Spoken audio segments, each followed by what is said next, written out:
views expressed on this program are those of the hosts, guests, and callers, and are not necessarily those of this station, its management, or other advertisers. You're listening to Transformation Talk Radio.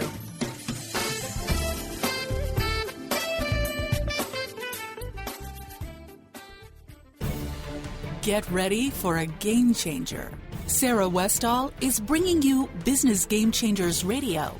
Mondays at noon Pacific, 3 Eastern, Sarah will bring you leading experts, visionaries, and newsmakers who provide the best commentary on big issues and cutting-edge innovations.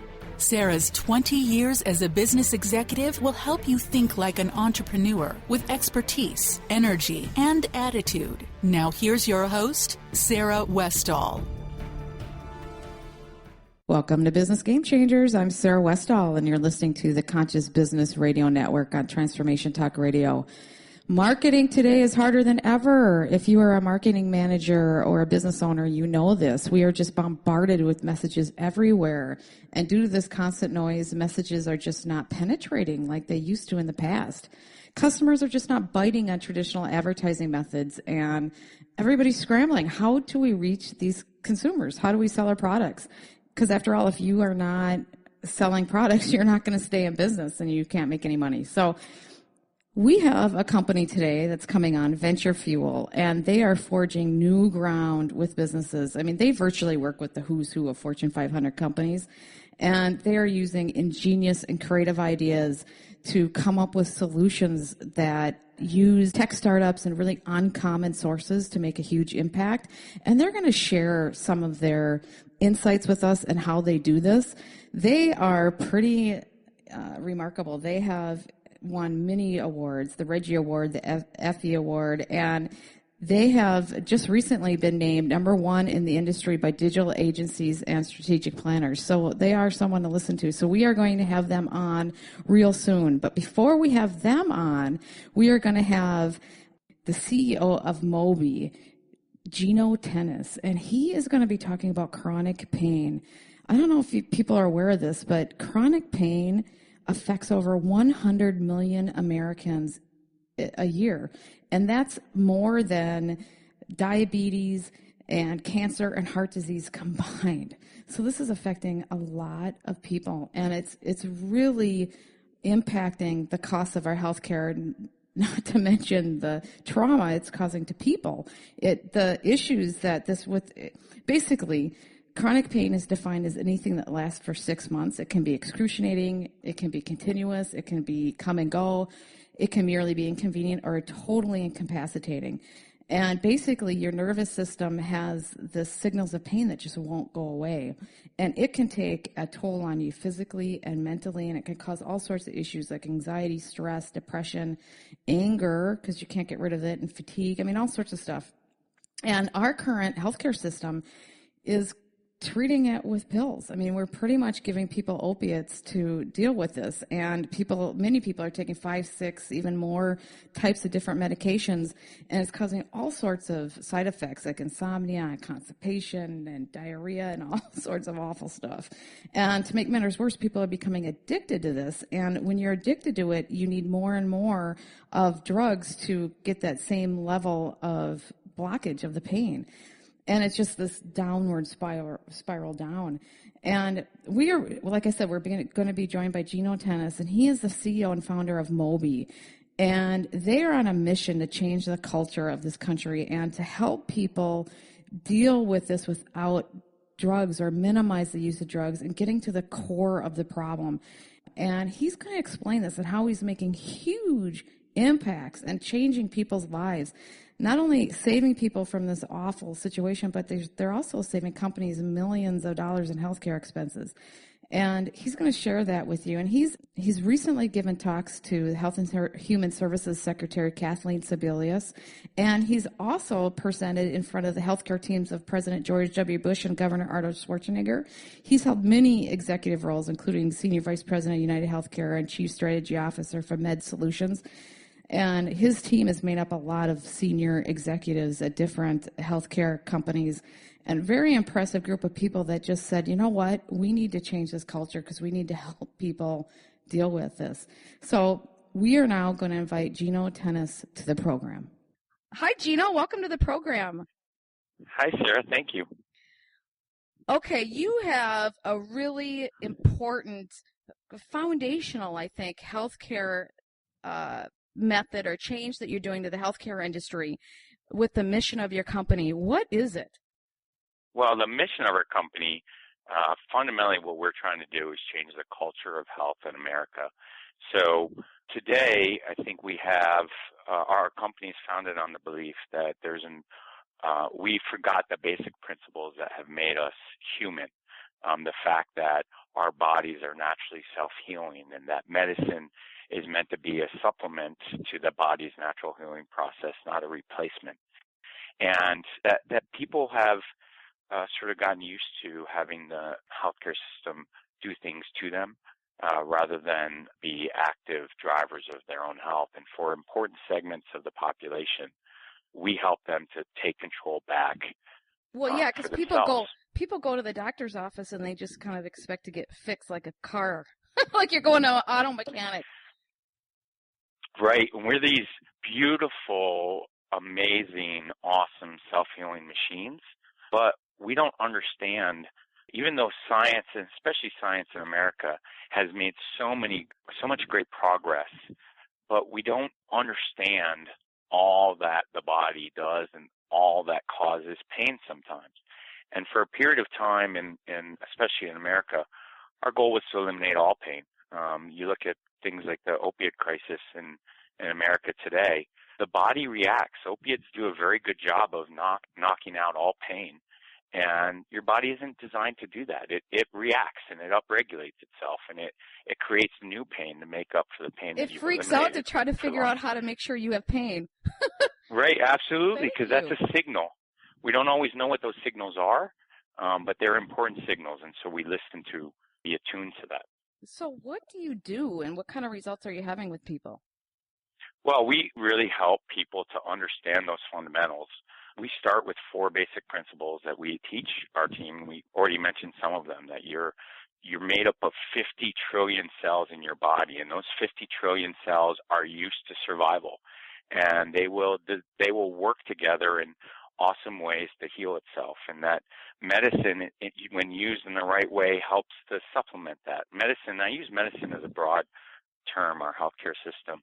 If you put a cast on your arm, it's not the cast that heals you, it's your body doing these amazing things, and you're just putting it in the right condition. And that the mind and body, like the opiate example, works in these very real ways. And sometimes when I say that, people think of sort of Eastern medicine, and it's not that. It's understanding. It's like the first time you go on a date and your stomach gets these butterflies. It's your mind and body working together to get you attuned to life. So that's third, that mind and body work together in wonderful ways. And fourth, that you can be an active director in your own health, not a passive observer. And once we teach people those, and there's a certain population that we work with, that population that lives in, for lack of a better term, chronic pain. The Institute of Medicine says there's 100 million people who suffer from Wow, that's a lot. chronic pain. 100 million in the United States? 100 million in the U.S. That's more than cancer, heart disease, and diabetes combined. More than that. We spend somewhere, again, according to them, over $700 billion a year on pain symptoms. And we have a specific subset of people, so not all pain is the same. Not everybody suffers from pain. And so we work with a particular group of people who suffer, who are trying to find, through the healthcare system, a answer to why they have pain, and a single test that will tell them that, and a single procedure or drug that will eliminate it. And so they're on this path, this search for finding that diagnosis that they haven't found yet, or a solution. And a lot of times they don't find it, right? And so that's the problem. Right. Well, and the thing about this magnificent thing called a human is that we don't know everything. We know a whole lot, and every day we learn more and more and more, but we can't always find everything. And so in the path of searching, what we want to help this group with is take a time out and say, okay, even while I'm on this path, what can I do to help myself? How can I help the body to do as much as it can while maybe I look for something else? And so we say, okay, you may be this awesome, complex machine, but what you need to do to help it is not complex. Eat, sleep, move, smile. If you do those 4 things every day, you're going to begin to improve. So eat the right things. We all love food. I love food, but it's also important for your body's function is eating the right food. So hard. Unpackaged foods. It is hard, but it isn't about changing everything. It's making small steps, right? It's like my son says, I have a quote up on my board, every day is not a cheat day. So you have to be conscious of it. And if you're conscious of it, you can make the small steps a lot of small steps, it's like the water dripping into your bathtub, right? A little bit of water constantly running makes massive change. Little changes in your eating habits will make massive change. Same thing with sleep, right? Your body can't heal itself if it doesn't get restorative sleep. A lot of people, they're anxious about their health, and then there's a bunch of medicines, and the medicines don't help them sleep at night, and so they stay up all night, and their body never restores itself. It never heals. Same thing with movement. We don't have to run marathons to, as you and I were talking about, Sarah, before this, I walk all day in my office. I'm pacing now. It's That's those good. little things that because it's so hard after work. You're so exhausted that the last thing I just want to sit and watch TV and eat, right? That's where the eat and sitting comes around. Right. Well, and one of my sisters and we help a sister. I was sitting talking with her, and she got hurt at work and that has led to sort of chronic pain. And we're sitting talking about this, and then she stood up and she said, all that sounds good, Gino, but my knees hurt. And I said, Sandy, I'm in great shape. I didn't get hurt like you did. I've been sitting with you talking, and I stood up and my knees hurt. Let's go for a 5-minute walk and see if that can begin to get the body to do what it does naturally. And then the last piece, which is so important for everybody, is smile. And smile to us covers a whole bunch of topics, whether it's taking an optimistic attitude. That's what that means, but it's also letting go of the things that you can't control, letting go of the past, becoming an active member of your church or your employer or your family. People who suffer from chronic pain are on this search. They feel like they're a burden to their family and friends. Letting that go, being happy, all of that. When the smiling gets rid of the stress a little bit, right? It does. So again, this isn't. It isn't. It's not easy. It's not easy. It's not, and it's not. Is real. We typically get people engaged by sending them letters and then calling them and say, hey, this program is free through your health plan. We'd like to help. And she said, I've been waiting for you to call. And it's I almost started like they crying feel like when I read your letter. Yeah, it feels like somebody's reaching out to help them. Right. So now they feel alone. Now you have professional people that work with these people to help them take that back, right? Right. We have guides, what we call guides. These are people who've been in the clinical system. They're doctors and chiropractors and naturopaths and nurses and social workers and pharmacists, all wide range of professional training, who've been in sort of the clinical system, and for a small subset of people, 4 or 5% of the population, where the medical system alone is not helping them get well. Those are the people we think are suffering. And so have begun to teach this sort of belief system and lifestyle that really when people embrace this approach, take back what they can and use the healthcare system where it can be helpful, they've seen that in their own lives. These professionals, these guides, help people change. And through that process, that's where our company sort of evolves from. And this helps. What those people have done. Well, and this helps companies save money, doesn't it? And in the long run, I mean, it really, once you get off those drugs and you're healthier and when you get to the foundation problem, it really saves a lot of money. And it helps everybody be happier and healthier. Right, absolutely. I spent my entire career in the health insurance business.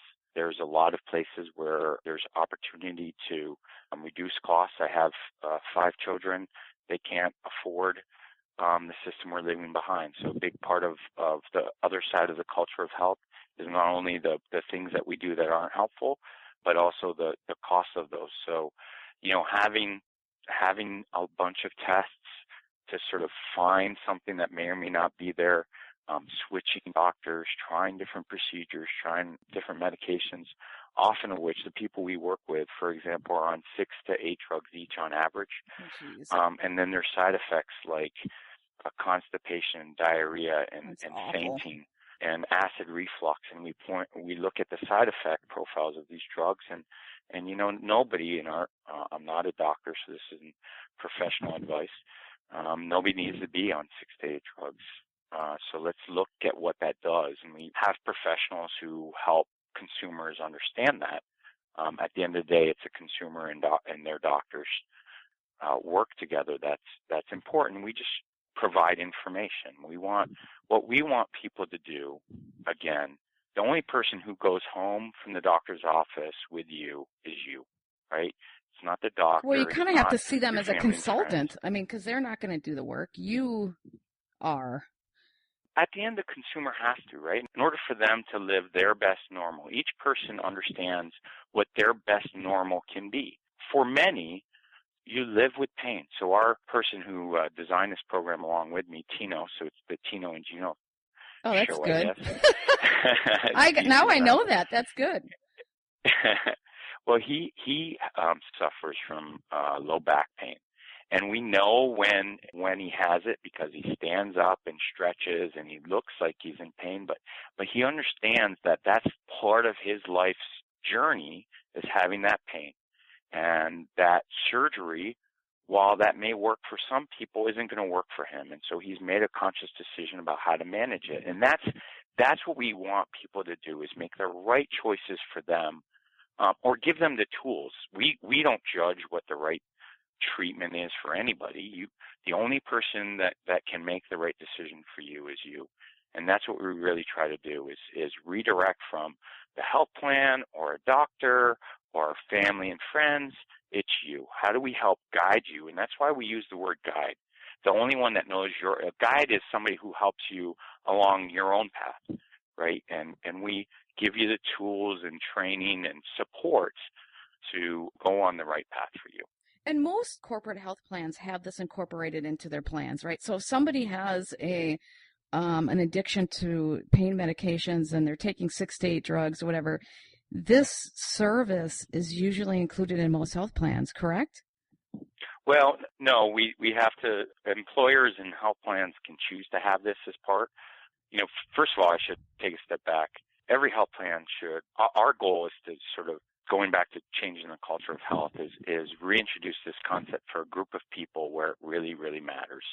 And whether it's with working through Moby or working with anybody else, those same basic principles, this basic principles and the basic lifestyle support choices that you make, we think are good for anybody and everybody. Well, so if it's not incorporated into your health plan and it's something that your company really wants because it's clearly important and it'll save you money in the long run and make everybody happier, healthier, less problems with people not missing work, on and on, how can they get that incorporated into a health plan? I mean, if they go ahead. The easiest way, if you go to our website, Moby for Life, so it's MOBEFORLIFE, Moby for Life. There's a little contact form in there, and you can contact us, and we'd be happy to talk through how you can, if you're an employer that wants to offer this to your employees, it's no cost. It's incorporated in. We already pay enough in healthcare today. Yeah, exactly. Important part of our culture. We don't need new costs, so we work within the structure that is available to health plans and employers, and really commit to not introducing any new costs. In fact, reduce costs. Well, can I put this on the radio page so people can know how to get hold of you and go from there? For sure. That's of course. awesome. We always like the help. Well, it's a good service for people. I really appreciate you joining our program today, Gino, and I hope you have a wonderful day. Thanks, Sarah. You too. If you want to learn more about Moby, you can go to sarahwestall.com and learn more about their company. And also they have a blog where you can get all sorts of interesting facts and information, and also learn how to incorporate it into your company's health plans and start helping. I'm sure you have a lot of employees with this problem. If there's over 100 million people with this issue, and you can help not only really help your employees, but also save a lot of money on healthcare costs. But now, as I promised, we are going to have the founder of Venture Fuel come and talk to us, and he is going to talk about their amazing ideas and things they do in the marketing industry. And as I said before, their team was named #1 in the industry by digital agencies and strategic planners.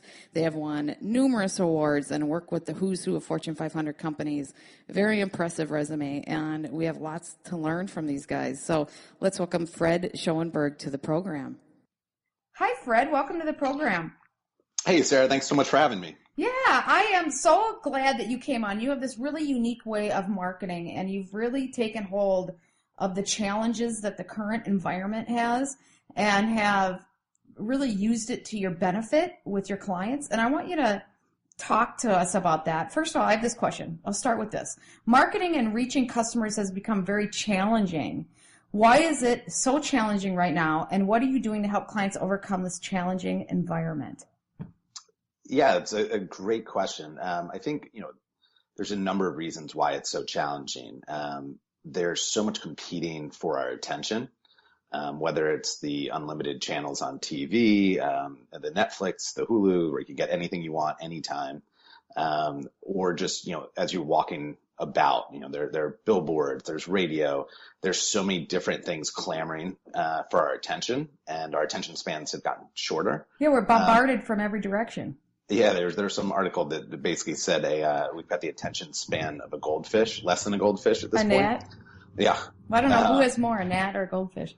I'm not sure. This one was a goldfish. I haven't studied the gnat background on attention span yet, but we're distracted by so many things. So much is competing for our attention. So as an advertiser, trying to break through that noise, that clutter, and connect with the consumer. To showcase what you're trying to do is really, it's hard. At the same time, it's kind of exciting because as technology has advanced, there's so many different ways to approach it, and find the right consumer at the right time with the right message. So it's becoming it's evolving very, very quickly. And there's lots of sort of new opportunities to connect. But that's why it's become so challenging. It's much more targeted, isn't it? Yes, the advertising's become incredibly targeted, which is helpful, but it's still hard to kind of break through that noise. Well, and sometimes you might target and miss a whole group of people, so you have to be careful with that too. Totally, yeah, and it's there's all sorts of tools now to get down to the return on investment. So in a lot of ways, it's going to make advertising a lot smarter and enjoyable for all of us because they're going to market. Coca-Cola is going to market to you very differently than they would market to me, as they would to my little sister. So the promise of this is that it's actually going to make things more relevant to us when they put it in front of us. But we'll see if that actually holds true. Well, yeah, it's all theory, right? How has the consumer changed? I mean, I know the technology has changed, but that's affected how the consumer reacts as well. I think it's so much we're on the go so much now, and we're tethered to our mobile phones. So that's probably the way the consumer has changed the most, in that because of technology's advances, we've become really spoiled. It's wonderful, but we expect everything immediately. We want it where we want it, when we want it, how we want it, and we don't really have tolerance for anything that doesn't kind of fit all that criteria. You don't want to be on the other end of not meeting the demands. Right. I don't want to be the one dealing with the customer service problems with that. Well, it's so funny to see, I was just at the airport and seeing how frustrated people are at a 10 to 15 minute delay. I mean, it's as if the world is ending, and it's like, hey, you're getting in this magical machine that's going to fly you across the country. Plus, like, they make it up in the air. Totally. Now, if it's 2 hours behind, then that might make a little, some stress there. Totally. So, okay. Well, technology keeps changing pretty quickly. And, the underlying technology maybe is quite the same, but, the actual concepts, but the applications of it and how it's changing society is changing pretty quickly. How do you stay ahead of those trends?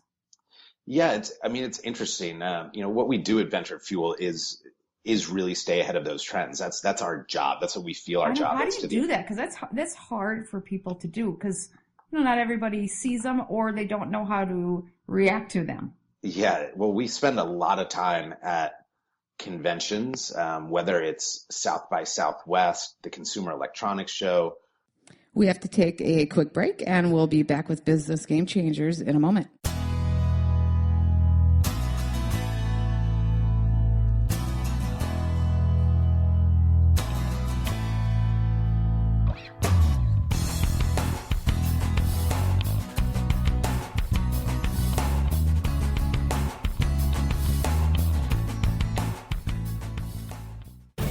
Are you ready for a game changer? Sarah Westall is bringing you Business Game Changers Radio. Sarah brings you leading experts, visionaries, and newsmakers who provide the best commentary on big issues and cutting-edge innovations. Sarah's 20 years as a business executive will help you think like an entrepreneur with expertise, energy, and attitude. Tune into Business Game Changers Mondays at noon Pacific, 3 Eastern on TransformationTalkRadio.com. Have you ever tried to make lifestyle changes but had difficulty following through? Imagine what it would be like to get up each morning with energy, clarity, and motivation to tackle the day.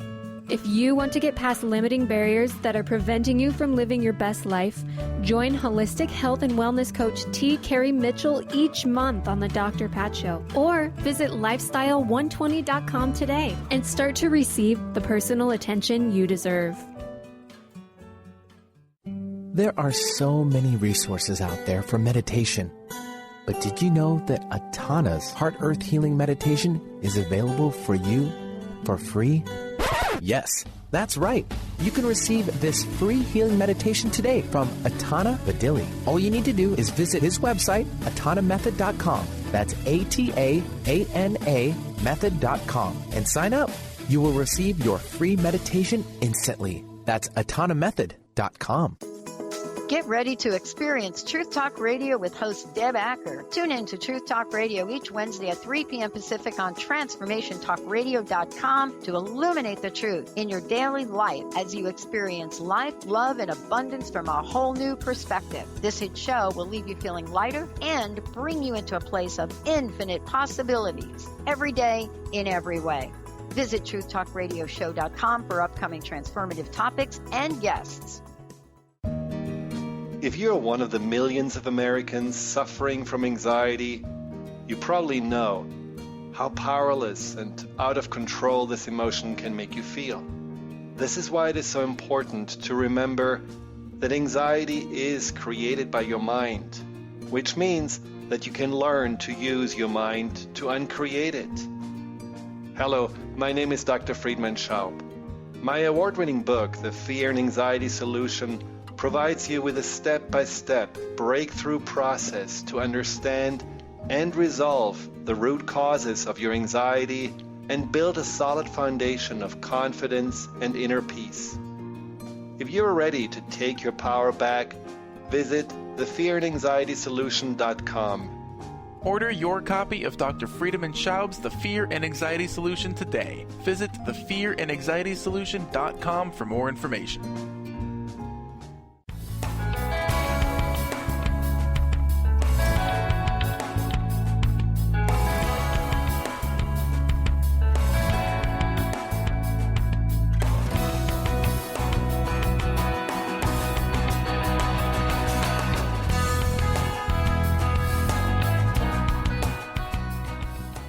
We are back, and we're talking with Fred Schoenberg from Venture Fuel, and we'll be rejoining that interview now.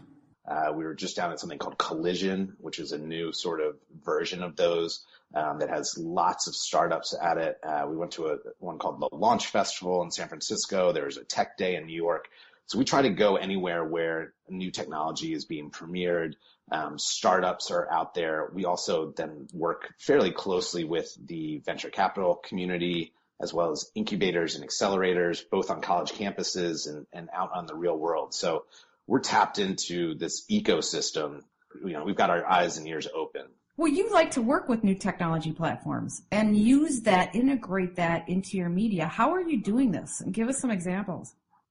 Totally. Yeah. I mean, we go out. I mean, what our business model is to find these new, different, interesting technologies and ways to connect with consumers. Our underlying vision is that it has to be authentic. It has to be something real and interesting that consumers will like. And once we do that, then we kind of think about, okay, what brands could work? And there's a number of different startups that we represent, but I'll give you some of the more fun ones.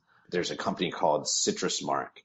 And what they've done is they've actually created a patented laser that burns a very small layer off of oranges, limes, and lemons, and actually turns your lemon wedge into a logo. So if you went to a bar, you could, your vodka soda that came with a lime in it could say, "Tune into this show tonight," or "Take your lift home instead of drunk driving." Oh, how cool would that be? Yeah, so it's super niche. There's only certain brands that would work for, but it's very clever. It's something different. That's on one end of the spectrum. Especially like types of drinks. Like if you have a type of vodka or you have a type of where lemon or limes actually go in those things. Exactly. So, and if you think about it, you run a marathon, you get orange wedges at the end. Yeah. We could put the Nike logo on all of those. So there's ways that's to kind huge. of play. Yeah, so that's sort of a fun one. Well, the thing is that with those kinds of things, it's like guerrilla marketing. You get everybody talking about it. Hey, did you see the Nike logo on the orange wedge? You got it. And then they start to, post it onto Facebook and Snapchat and everywhere else. So you get a lot of amplification out of it. Well, what else have you? This is cool. What else? Yeah, there's a whole bunch. I mean, I could take up your whole slot here. Well, take up a little time because this is interesting. you got it. On the sort of farther end of the spectrum, we have a company named Alfonso, and what they're able to do is through a variety of different sources, they know exactly what you're watching on television and can then retarget you. So this is a much tech heavier one. But the idea is if they know you watched an Indiana Jones movie last night on TNT, they know that you're probably likely to watch the new Mr. Robot show on USA Network. And so this is where, it gets back to our original comment about like better targeting and thinking how to reach people. Well, so in some ways that's helpful for you. Like in Netflix, they'll show these are the types of shows that you've already watched. Or if you rent from Redbox, they try to do that too, so that you can see other ones that are like the stuff that you like. So in that way, it's helpful as long as they're not using it they're using it in a positive way and they're using it to try to help you. Then it really would work. Completely. And, I think I'll give you one more example just to show the range. We were working with a company called Virtual View Productions that is actually shooting a TV show in virtual reality. So it's a long form content that you could watch with all the different virtual reality headsets that are coming out. And it stars Lance Reddick, who is in the show Bosch and The Wire. And it's sort of a next wave of entertainment that's coming out. So it's like the holodeck and Star Trek, and then you're part of it just watching them. You got it. But you feel like is it going to feel like maybe you're at a play, or is it going to feel like you're sitting on the plane when they're sitting on the plane?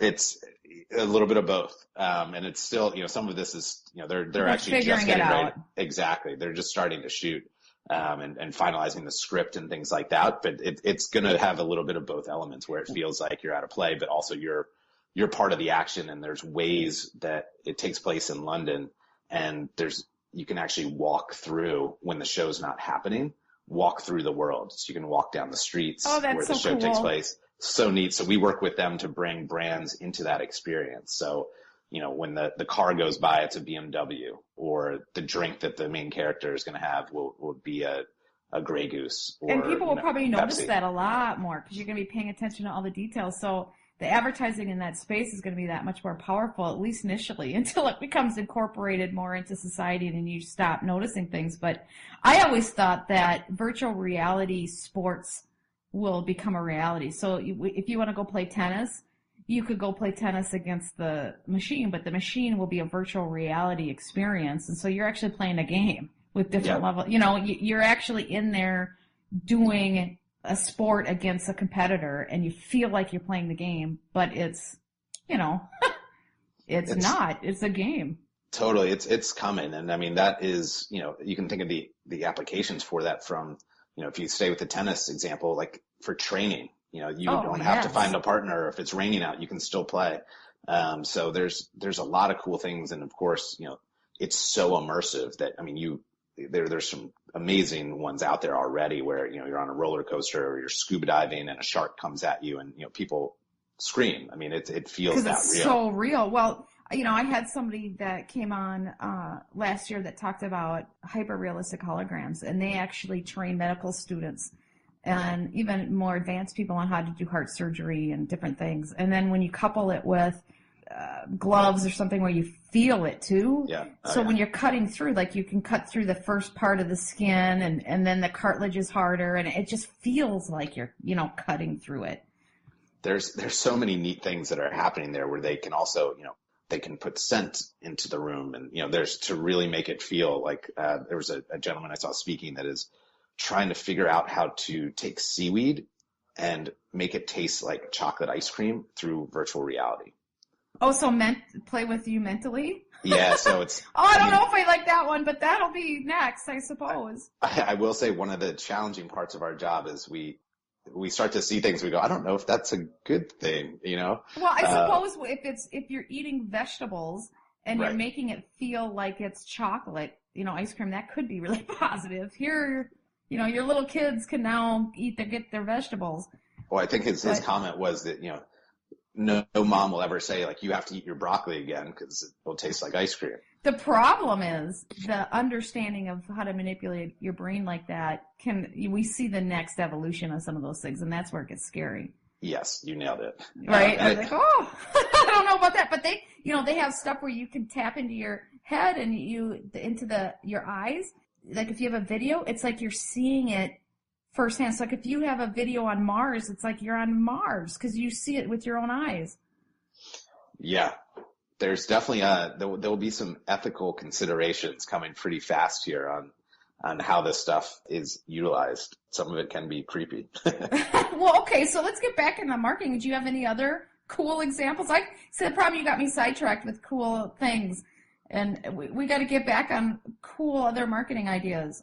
All right, well, I'll give you one that's a little more wholesome. So we are partnering with a company that will be launching later on in the summer.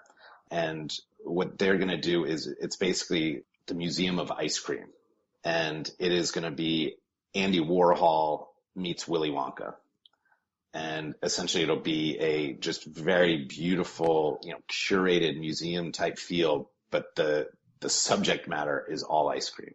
Interesting. And then you can just eat ice cream all over the place or something? Well, you walk through it, and then at the end, of course, there'll be a beautiful ice cream, artisanal, very high-end, gorgeous ice cream that you can then sample at the end.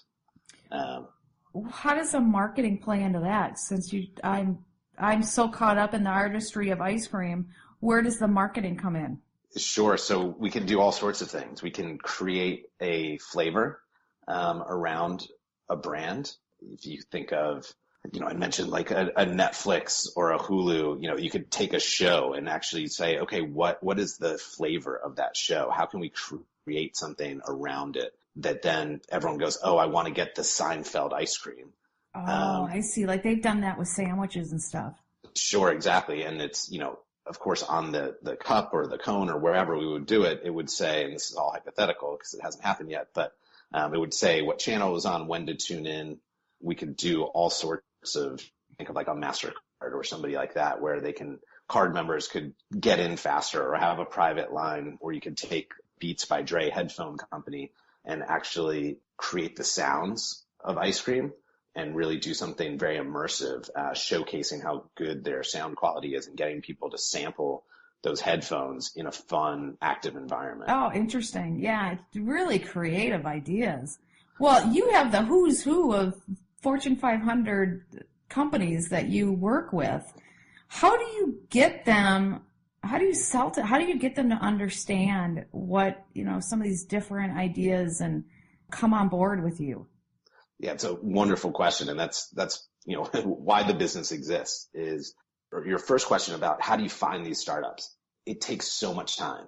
We're at all these conventions and we vet all the startups, so we really take a hard look. Do they have scale? Do they have the targeting that we talked about? Do they have metrics to prove that it works? There's a whole bunch of things that advertisers need in order to partner with somebody. So we go through that whole process. That's what myself and my team does. And then once we have these sort of cool ones that I've been talking about, our background is in advertising. So, I've been doing this for far too long. And so I know all the people at Coke and Pepsi and 20th Century Fox and American Express and kind of on down the list. And, we'll just reach out to them and say, hey, this is something that's really unique. It hasn't been done before. It's vetted. It's real. We know it works. We know that it has the scale that you would need. And, are you interested in learning more about it?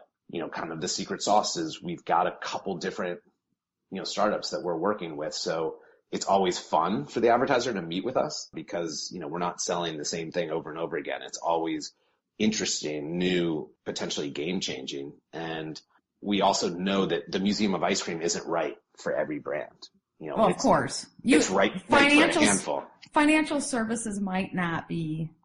You know what? It might not be. And of course, right as you and I both say that, somebody will call me and be like, hey. Well, but you never know. It could be, it could be for somebody if you are trying to come up with now that I said that, if you're trying to come up with a secure thing for your child for long-term, for whatever, because it's a family-oriented place, it sure. Might be, Yeah, and I've been surprised often where, one brand goes, I really want to do that. And I go, really? I don't see how it fits. So it's not a perfect science. What's fun and why we're able to work with so many of the blue chip advertisers is they can come to us and say, this is my objective. This is the goal I have for this upcoming product launch, or, whatever what they're trying to accomplish.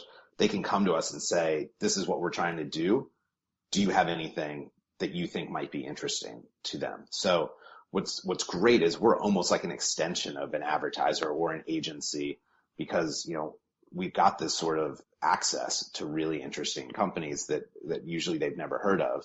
So we can help them do something really cool, unique, and innovative that they already know is vetted and is real. So it saves the agency, it saves the advertiser just a tremendous amount of time and gives them sort of one place to go, one-stop shop. For some cool ideas and activations. And you're almost like a guerrilla marketing firm for the high end, the high tech edgy stuff. Yeah, I mean, there's certainly that's a piece of it, and we always see it as the reason I named the company Venture Fuel is I really believe that a lot of these early stage companies, we can help fuel their ventures with advertising dollars because brands want to do cool, interesting things. Oh, that's such a win-win. That's excellent. That's the goal is, instead of going out and raising money and giving away all your ownership, there's an opportunity if you're the right type of company that we can, help you get not only revenue, but also there's some cachet. If you're working with American Express, that looks pretty good when you go to raise money. And we can also prove out their business model. If they're advertising focused, that's where they're making all their money.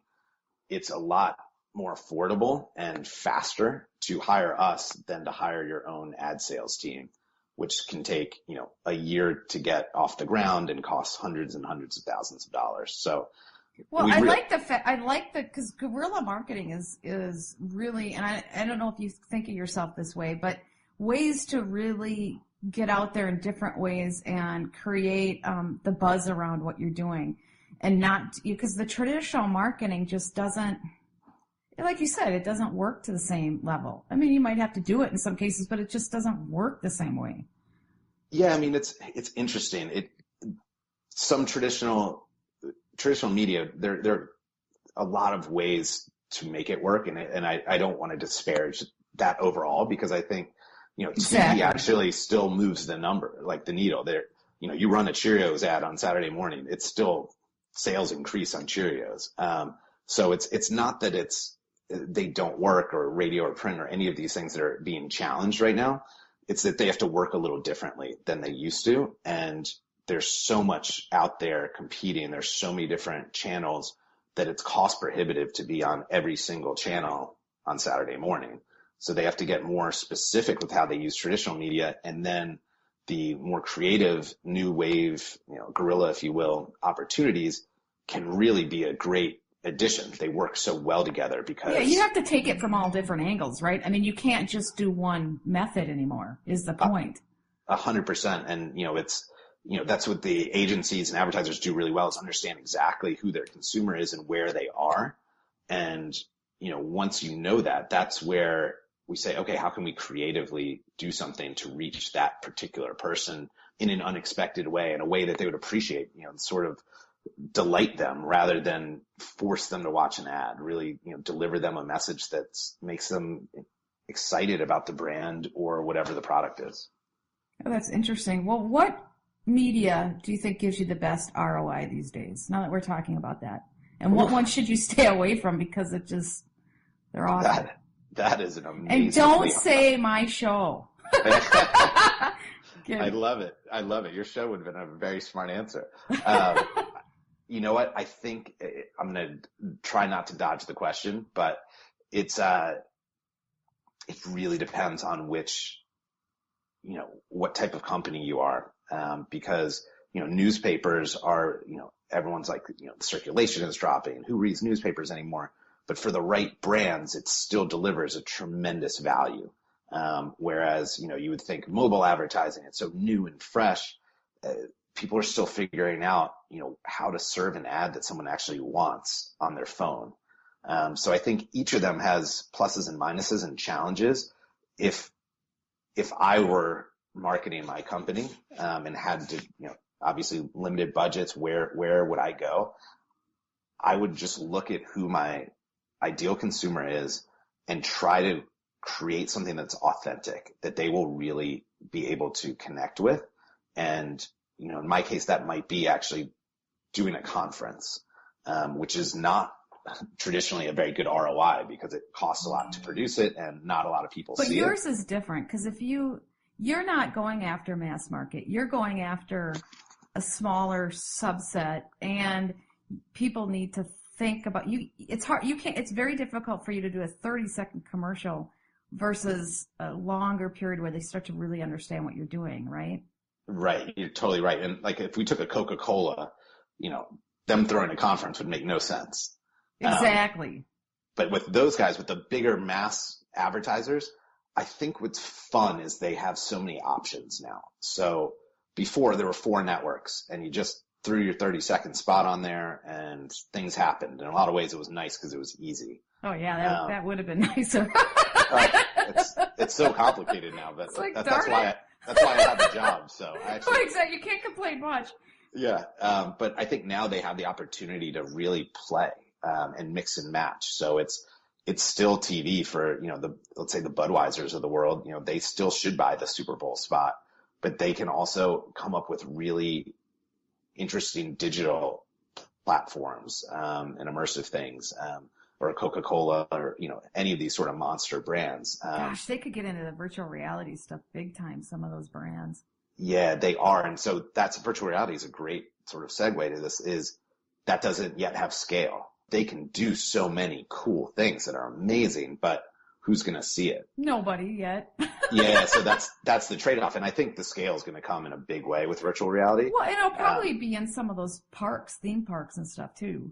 there's actually a theme park that's just virtual reality. Yeah. That's all that's there, that's opening up in Utah, actually. Oh, how cool is that? It'll be kind of fun. It'll definitely be there, but I mean, all the devices that have been coming out are selling out right away. So I can't remember the exact numbers, but it's something by like the end of this year, it's like, 1 in every 10 people in the US will have a virtual reality device. Yeah, that's pretty neat. And then they'll evolve very quickly. And the one you bought this year won't be good until, well, you know what I mean? Like anything else. And then the virtual reality people will have to use us to advertise their new products. So it all works together. Okay, this is what everybody wants to know, is if you have a really tight budget, which almost everyone who's doing a startup company has, what do you suggest they should do? I mean, it's a difference with when you're talking to a Fortune 500 advertiser. They have some tight budgets too. But when you're a startup, you're really scrappy. What can they do? Yeah, I mean, it's interesting, right? Like I always laugh. I have a very big, well-known advertiser that always cries to me about how small their budgets are. And, they feel like they don't have anything either. They feel like their hands are tied, and it's absolutely hilarious because their budget's 5,000 times what everyone else's is. But it's all perspective. You're right. It's all relative. So I think with a small startup and with the large company too, it's a little bit of a staged process. So the first part is you really have to understand who your ideal consumer is. With a startup, you don't have fancy metrics and research and all the things that these giant companies have access to, but you kind of know, right? You know who's going to buy your potential product, or who you want to buy your product. And then start to really, take a day, walk in their shoes, think about what websites are they on? Where are they going throughout their day? Are there certain shows they're watching? Is it, are they listening to different radio programs? Really kind of honing in on where they go, what they're interested in, what their passions are. If you can tap into what their passions are, then you've got something really special. I mean, it goes back to my word before about authenticity. If you can give them something that's authentic, it can be an experience. It doesn't have to be financial, but why they need to pay attention to your brand. So if it was your radio show, give them a glimpse into how you're going to help their life, or why your listeners are important to that advertiser. Well, basically, you should really understand who you're trying to sell to. Absolutely.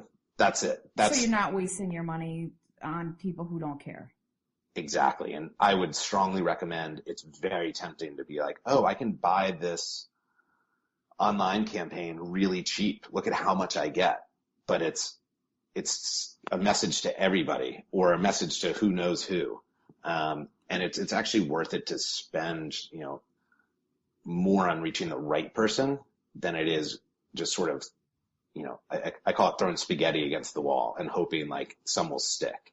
It's just it's a wasteful way to do it, rather than really focusing on that one piece and getting it right.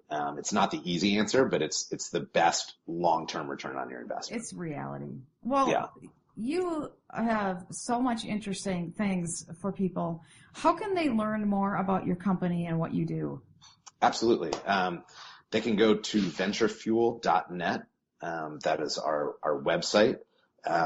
Also, if they follow us on Twitter, it's at VF, so like for Venture Fuel, VF Insights. And that's a pretty fun place. We tend to post about the startups that we've come across that we think are really interesting. So I would recommend those two places, and anyone can email me if they want to also. It's fred@venturefuel.net. And we'll be launching some cool things in the next month or so, where we're going to do some really short form videos on the startups that are coming out. So it's a good place for advertisers or just general people that want to stay up to speed on what's next. And your site gives a lot of examples too on things that people can do to advertise in unique and creative ways. That's the hope. We want to make it friendly for people and give them some thought starters, and then obviously everything is specific for each person. So we're always happy to take an email and see how we can help. Excellent. Thank you, Fred. Thanks for joining us today. Thanks so much. It was my pleasure. Yeah, you're welcome. Have a great day. Okay, take care. Such cool ideas he has. Very fun conversation. I love talking about that stuff. So if you want to hear more about their company and they have a newsletter where you can get ideas and things on an ongoing basis and hear about what they're doing. And so you can go to their website. You can find it on my website at sarahwestall.com, all their contact information, and figure out how to get hold of them or get signed up for their newsletter. So for now, I hope everyone has a wonderful day. You've been listening to Business Game Changers with host Sarah Westall. Tune in each Monday at noon Pacific, 3 Eastern, as Sarah brings you leading experts, visionaries, and newsmakers who provide the best commentary on big issues and cutting-edge innovations. Sarah's 20 years as a business executive will help you think like an entrepreneur with expertise, energy, and attitude. Tune in Mondays at 12 noon Pacific Time and learn more about Sarah at sarahwestall.com today.